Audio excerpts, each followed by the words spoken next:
ఎవరైతే ఇవాళ భూములు కోల్పోతున్నటువంటి ప్రజలు ఉన్నారో వారందరికీ మళ్ళీ ఒకసారి ప్రభుత్వం పిలిపించి ఖచ్చితంగా చర్చలు చేయాలి.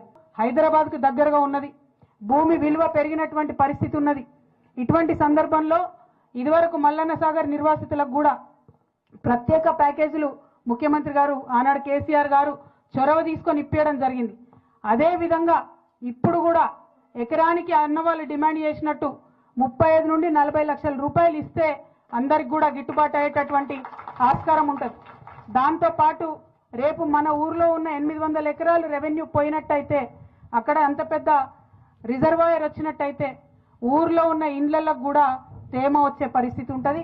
కంప్లీట్గా రిజర్వాయర్ పక్కన ఉన్నటువంటి ఊర్లు ఎప్పుడైనా కూడా కొంత ఇబ్బంది గురయ్యే ఆస్కారం ఉంటుంది. కాబట్టి మంచి ఇండ్లు కట్టించేటటువంటి R&R కాలనీ కూడా ఇవ్వాలని చెప్పి నేను డిమాండ్ చేస్తూ ఉన్నాను. దాంతోపాటు ఇదివరకు పెద్ద ప్రాజెక్టులలో భూములు పోయినప్పుడు ఉద్యోగాలు కూడా ఇవ్వడం జరిగింది.